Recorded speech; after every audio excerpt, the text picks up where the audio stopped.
Okay, great. So, this theme of calm in the storm or finding inner peace in an unpeaceful world, this is pretty relevant today because when we look outside, the world seems anything but peaceful. And whether you're looking into the greater world or just in your own immediate world, there's a lot of stuff going on. And often we can feel well, we're always affected by it, and it can be very stressful. In fact, sometimes we can feel like a pinball, just being bounced from one crisis to another to another. And it's very hard on our bodies. It's hard on us physically, it's hard on our nervous systems, but it's also hard on us emotionally and mentally.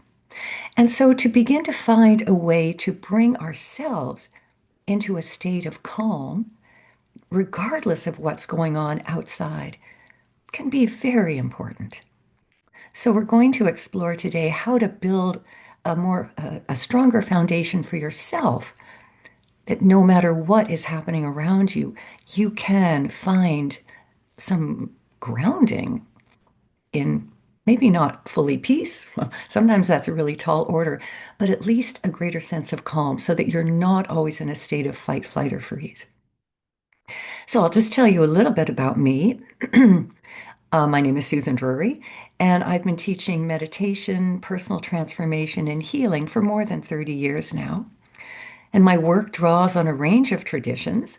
It includes homeopathy, shamanic healing, cranial sacral therapy, and a few other tools that I've picked up along the way, all blended with neuroscience and the wisdom of ancient spiritual traditions. And for many years, I've led classes, workshops, and retreats and meditation programs, sometimes in person, sometimes online. But this year, and in fact, this week, I'm opening an ongoing weekly practice for those who want to go deeper consistently throughout the year. And this is a membership program. I'll tell you a little bit more about it later on. But if it's something that you feel would be valuable, you're warmly welcome. So now let's begin. And if you haven't already done it, I invite you to turn off your phone or put it in another room, get it away so that you're not going to be distracted. And if there are other people in your house, you might want to close your door. In other words, just give yourself this time so that you're not going to be interrupted or distracted. And I'm going to share my screen again. Where is the share? There it is.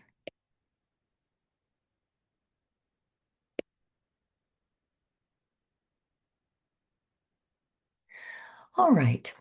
So I want to share a very beautiful verse, and this is from the Tao Te Ching, which is one of my main sources of inspiration and teaching. And what I'd like you to do is just close your eyes right now, and I want you to listen to the words. I'll say them, and don't try to understand them. Just let yourself receive the words without trying to do anything with them. Empty your mind of all thoughts. Let your heart be at peace. Observe the turmoil, but return to source. Returning to source is serenity. So just see if you can feel these words within your body. Again, don't try to understand or interpret them or analyze them in any way. Just let yourself float in the words. And I'll say them again.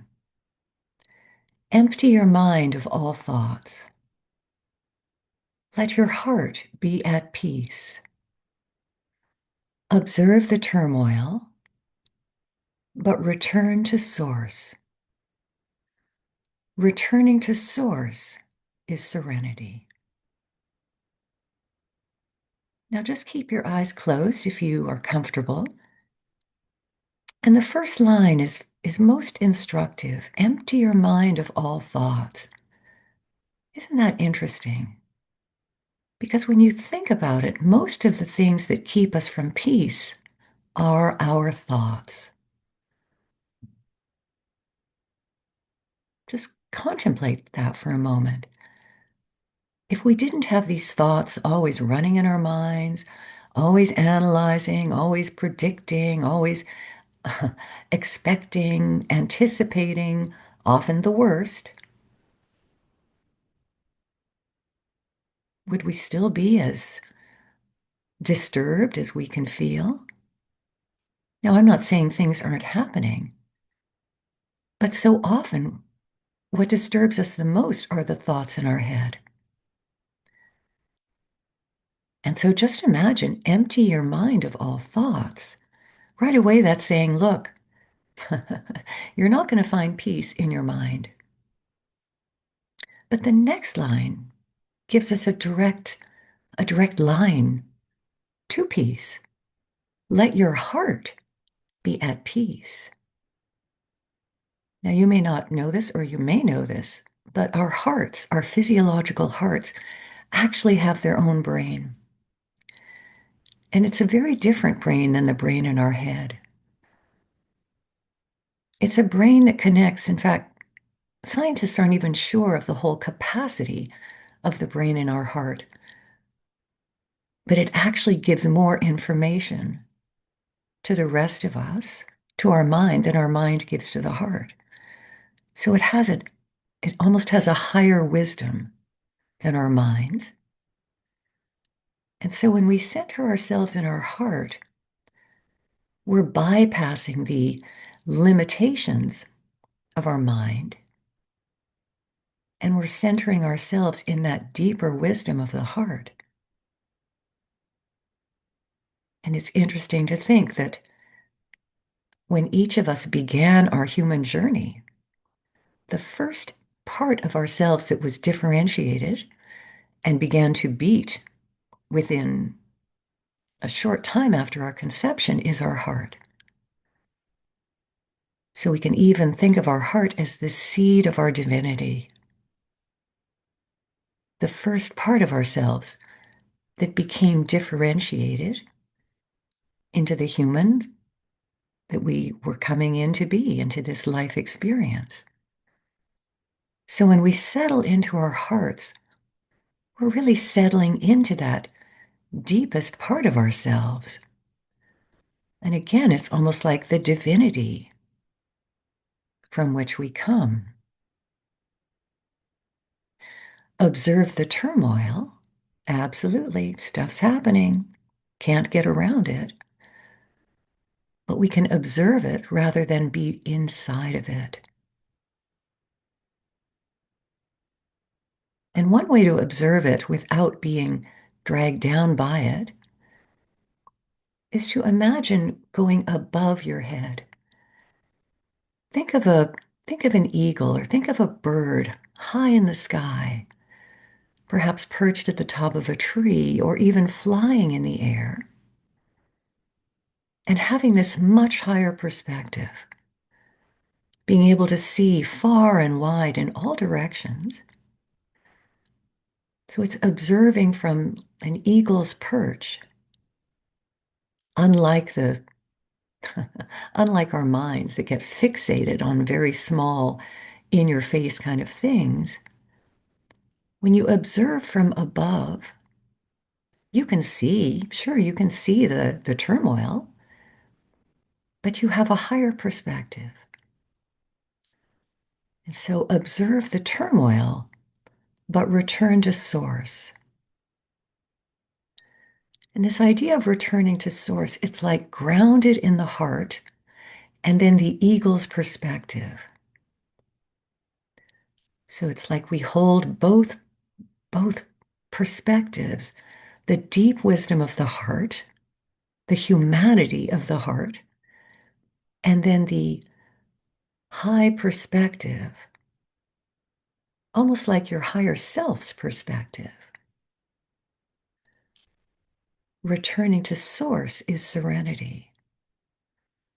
So when we have this grounding within the heart's wisdom and the higher perspective of source wisdom, yes, we can still live fully in the world.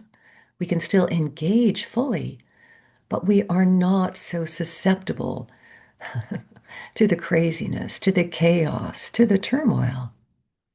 We see it, we have compassion, and we understand. So we're not stepping away, but neither are we being swept away. So just, again, be very present to whatever you're experiencing. And I'll say the words one more time. Empty your mind of all thoughts. Let your heart be at peace. Observe the turmoil, but return to source. Returning to source is serenity. And just be present to whatever you feel.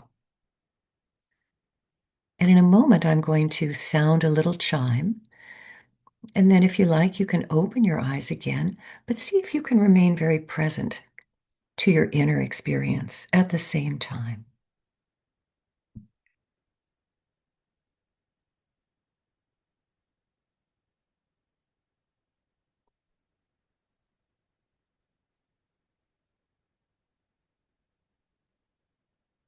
So, that was just one exploration of how we can begin to ground ourselves in peace, to begin to recognize that our minds are not necessarily where we're going to find it.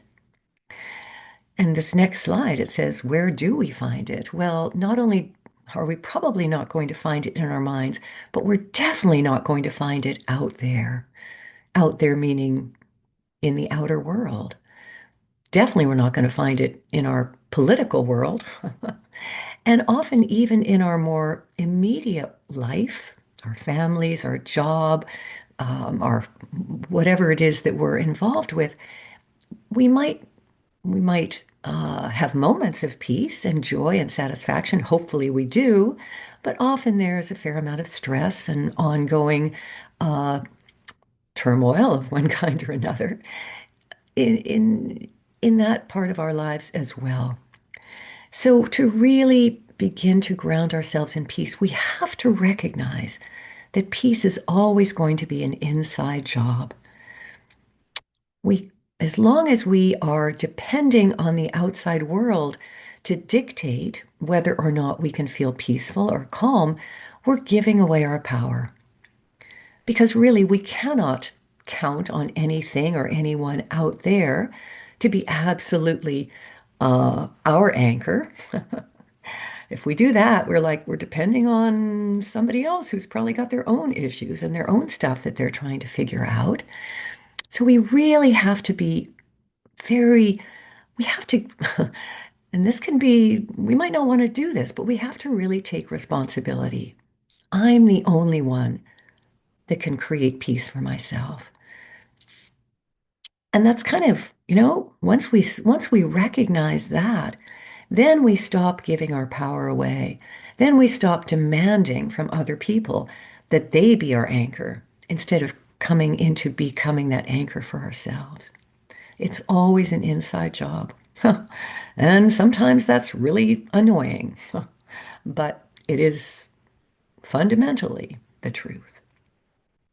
So, that beautiful verse gave us a lovely roadmap to grounding ourselves in peace. But, it's a funny thing because not only is the outside world pretty turbulent, but our inner world can be pretty turbulent too. And part of it is that we've become wired. When we were little, we were born, we were babies, we were young children, and we were kind of wired to life by the outside world, by the environment within which we were born. And so within our own human systems, our own nervous systems, we have become wired to a fair amount of turbulence. There's a lot of comings and goings, a lot of goods and bads, a lot of judgments, a lot of beliefs, a lot of even prejudices that we have kind of been indoctrinated in belief systems that are still running. They're running within us and they are often dictating the kind of experience that we have in ourselves. And I realize I've been doing this with the screen share on. So You haven't been able to see me, which isn't the worst thing in the world, but maybe it's more enjoyable to have a human. Um, so let me get back to my train of thought. Uh, so within ourselves is always going to be a fair amount of turbulence. So what do we do? You know, it's one thing to sit in bliss and meditation, but it's another thing to constantly be controlled or influenced by our own wiring. So the next thing that I want to explore, and it's a little process that I call getting, discovering our inner weather, because we're all very used to looking outside to see what the outer weather is like every day. We get up and look out the window and then we respond accordingly. We get dressed according to what's going on or do what we need to do to experience, be okay in the experience of the outer weather. But we don't tend to recognize that we have inner weather happening all the time. And our inner weather includes our physical sensations, it includes our emotions, it includes our thoughts, it includes our energy. And very often, this is happening below our conscious awareness. We're so busy living out in the world, responding to stuff out there, and our inner weather will often reflect what we're experiencing in the outside world. But because we're not really tuned in or connecting to our inner weather, we're kind of oblivious. We tend to react without a lot of awareness. We react to stuff out in the world, often in a very knee-jerk way because our inner weather is just doing whatever it's doing in response to a lot of the things that are happening, often in response to our own thoughts. Nothing may even be happening around us, but our mind is so busy that it's affecting our inner weather. So let's do a little process, and I call this discovering our inner weather. And it's like, okay, what's your inner weather like? I'm going to bring the screen back up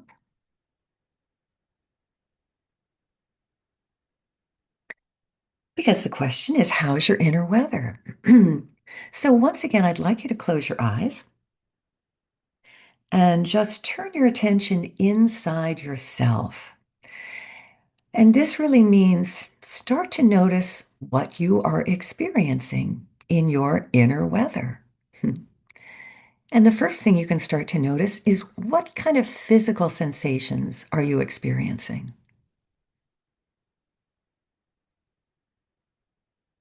What do you notice? And as you become aware of physical sensations, try not to judge them, try not to criticize or tell a story about them, and also try not to change them. This isn't about shifting or shaping yourself into anything other than what you're experiencing right now. So, in a way, as you tune in, see if you can be very neutral to whatever you're experiencing so that you're just observing. So, notice what is happening physically in this moment in time and just be very neutral. Just observe it. Try not to react. Try not to change anything. But it's like you are just this very clear space observing without trying to change or analyze anything. It's just your inner weather. And in this moment of time, this is what's happening. And notice what you're feeling emotionally. What's the emotional flavor of your weather in this moment? And again, try not to criticize or tell a story or analyze or even change it. Just be very neutral, just observing.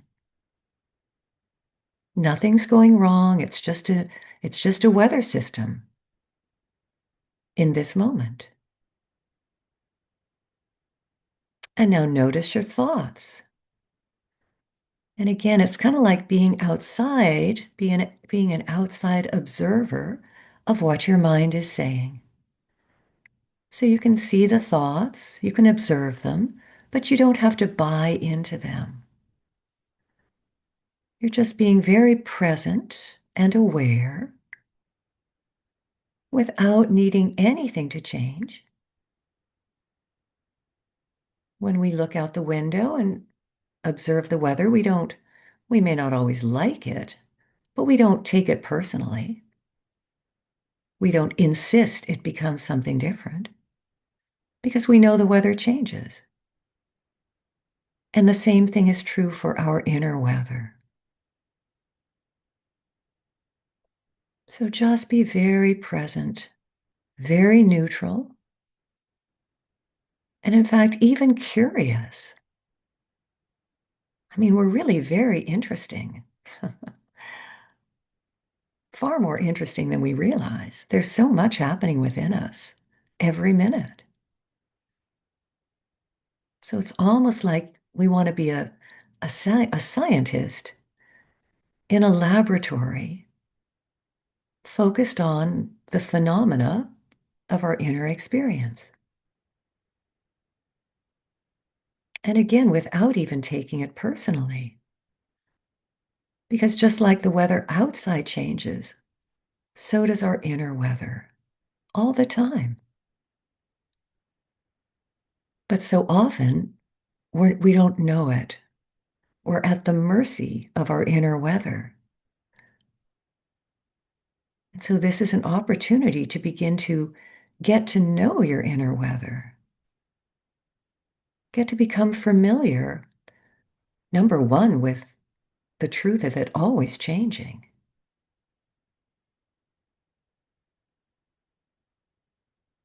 And number two, not necessarily being afraid of it.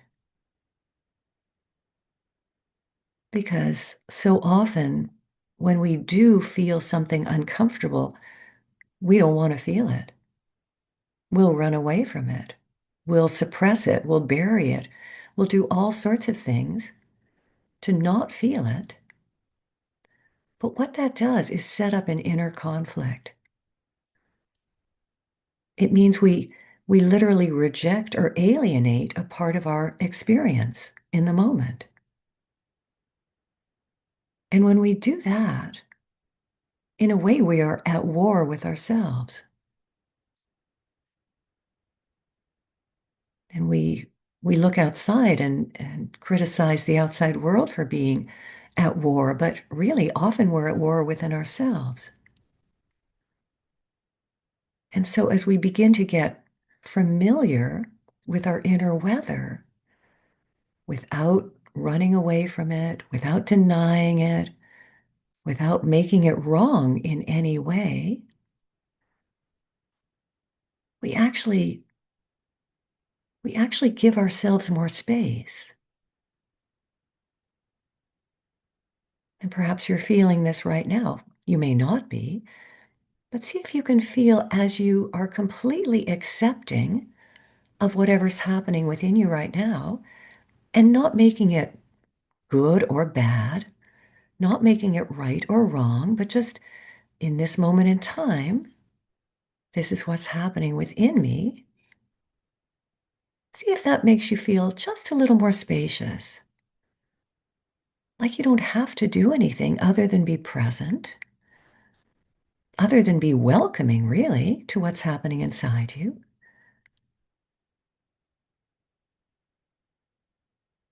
And notice what that feels like.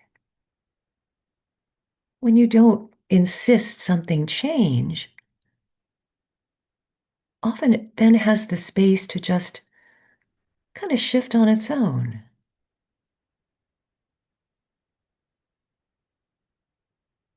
So just be present to your inner weather without trying to make it change, just letting it be whatever it is. And you are simply witnessing it. And perhaps even in a kind way, particularly if there's something uncomfortable, See if you can feel even friendly towards it so that you're not alienating yourself from anything in your experience, but you're absolutely open to it, absolutely welcoming of it,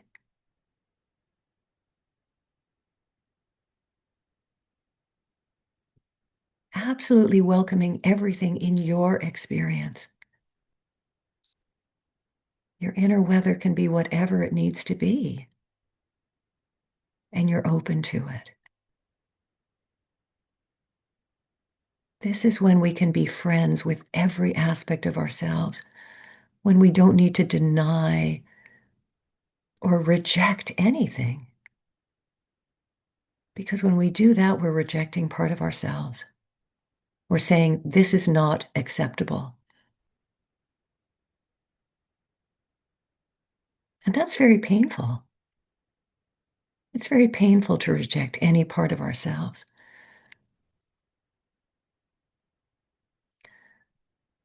So I want to really congratulate you for hanging in here today. This is not easy stuff. And in a moment, I'm again going to ring the bell and release you from this little exercise. But when that happens once again and you open your eyes, see if you can just remain very friendly to yourself, to your experience. Not judge, not criticize. Often we are so critical of ourselves. We're much harder on ourselves than we are on other people. And we can be pretty hard on other people too. But usually it's because we're so hard on ourselves. So just stay present, stay kind.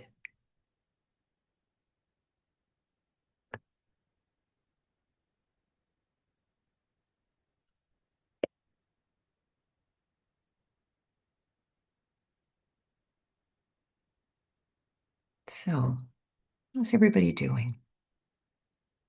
Feel free to put something in the chat if you like. You don't have to.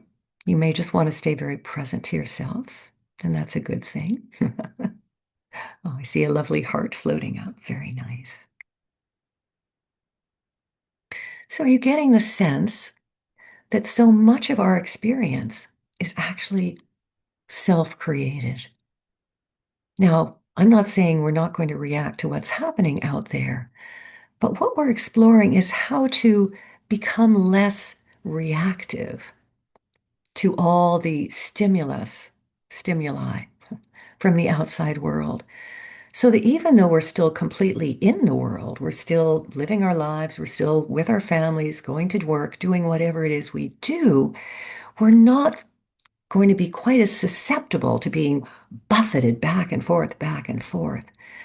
We begin to learn how to ground ourselves so that we have a deeper sense of stability. We don't have to just have a knee-jerk reaction when something happens that throws us. We can take a moment. And one of the most effective ways of of let's say dealing with the stuff that's happening around us is actually using our breath. And some of you may have already done some breath work. It's very it's very fast acting.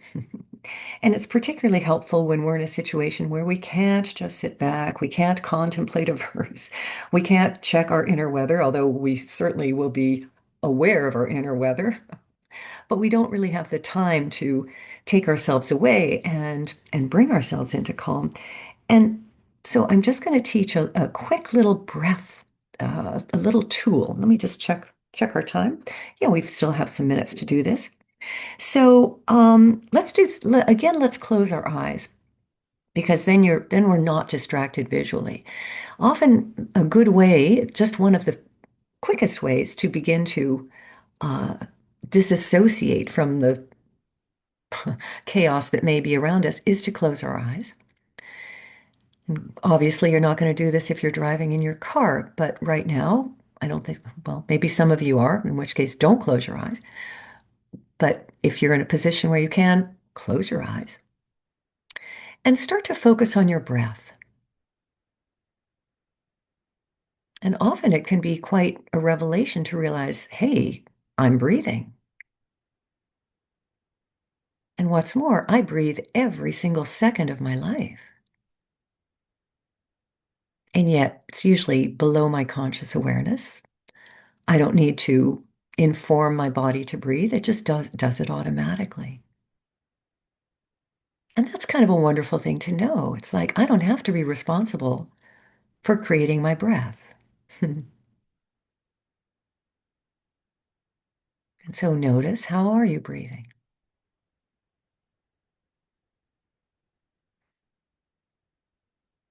And once again, as you notice how you're breathing, notice if you start to judge it, notice if you start to criticize it or start feeling uncomfortable in any way, and just step back from that. Hey, you don't have to learn how to breathe. You do it automatically.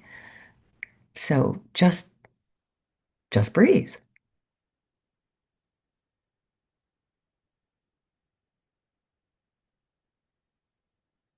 And often when we don't criticize, but we just put our attention on our breath, it will naturally start to shift.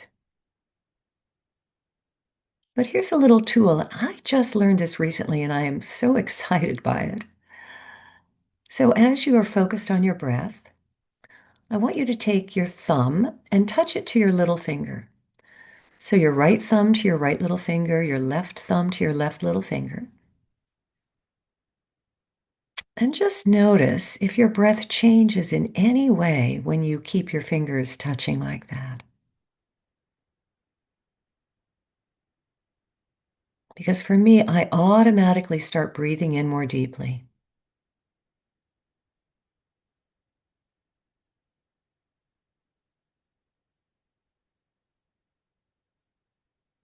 So just see if you can feel yourself settling into a slightly deeper breath.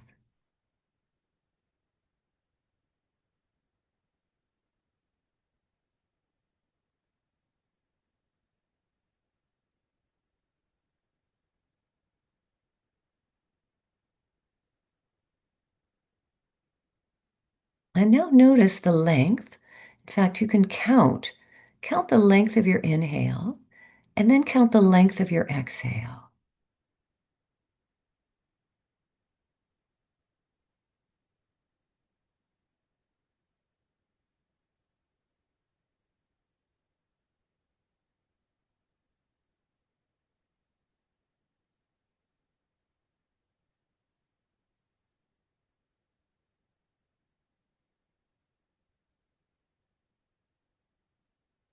And now keep the length of the inhale exactly the same, but lengthen your exhale just by a count or two.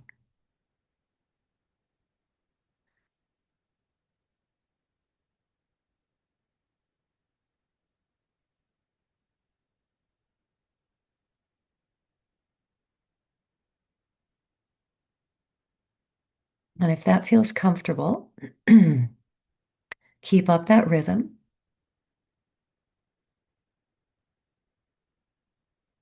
And you can let go of your fingers if you like, but keep counting. And once again, extend your exhale by another count.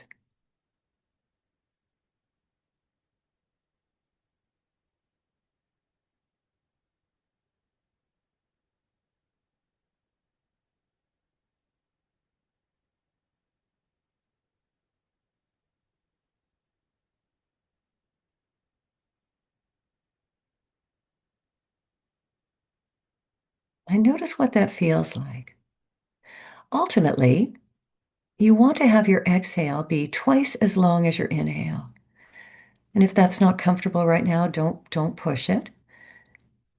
But just notice as you lengthen your exhale, what that feels like in your body.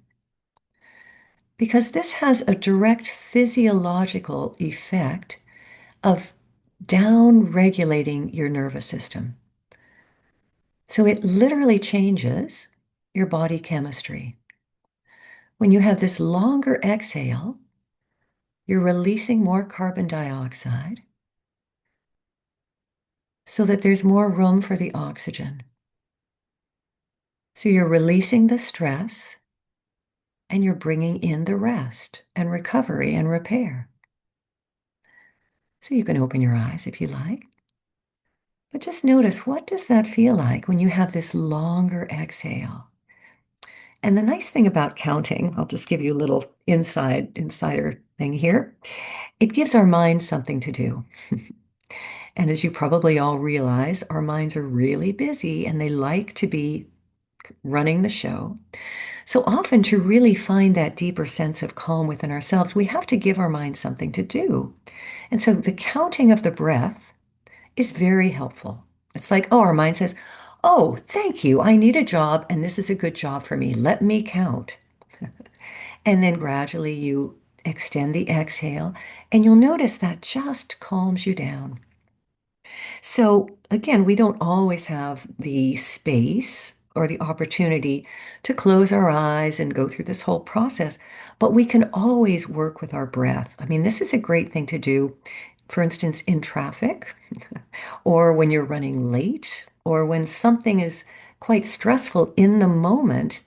And again, you don't have the time to take yourself away and, go through some of these other steps, but we can always breathe because we always are breathing. So you can just automatically start lengthening your exhale. And it was funny, I was in the car with my husband some months ago now, and we were going someplace and we were stuck in traffic. And my husband was getting quite upset. And so I said, Dennis, just breathe. And because he knows me and he knows about this whole breathing thing, he's been taught it a few times. He said, oh, okay. And he just did. And you know what? The whole atmosphere changed. We both went from being kind of stressed, oh, come on, light change, blah, blah, blah, to we both just kind of sat back and it was like, oh, right, let's just breathe because you know what? I know it's going to work out. I know it will work out. And so this can be a really lovely tool to have. Just that longer exhale. You can do it anytime. And you can even just have those words in the back of your mind. Just breathe. Just breathe. So I think we are coming to the end of our time together. But I wanted to just again mention this membership program that I'm beginning this week. And what will it will encompass is every Thursday at this same time. For those in Pacific time, it's at 10 a.m. And for those in other time zones, you can sort of figure out what time it will be for you. But we're going to meet once a week, and it will be a session similar to today.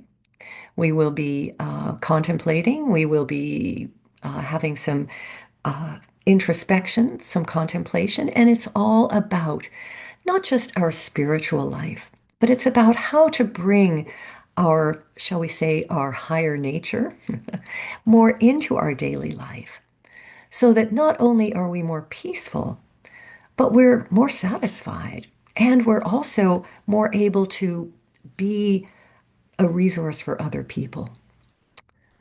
Because the more peaceful we can become, the more we can radiate this out into the world. And this is a world that really needs us to be peaceful. And that's the only way, really, our outer world will change when we become more grounded in peace ourselves. We become a light in the world. Hmm. So, if this sounds like something that would be helpful to you, I warmly invite you to join this membership program. It's very cheap. Well, I shouldn't say cheap. It's a great value. How about that?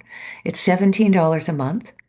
And for that $17, you get a weekly class with me, and you get a few other goodies as well. So I think in the chat, you will see the link for the page where you can check out this membership, and then you can join it if you are interested. But it would be a great privilege and honor to walk with you. So I'm going to put the screen share on one more time and say goodbye to all of you and many thanks. Thank you for being here. It's been a lovely time together. Let me just share my screen one more time. And okay, we've done the inner weather, we've done that. And here's the verse that we started with one more time. Empty your mind of all thoughts. Let your heart be at peace. Observe the turmoil, but return to source. Returning to source is serenity. So I'm just going to stop the recording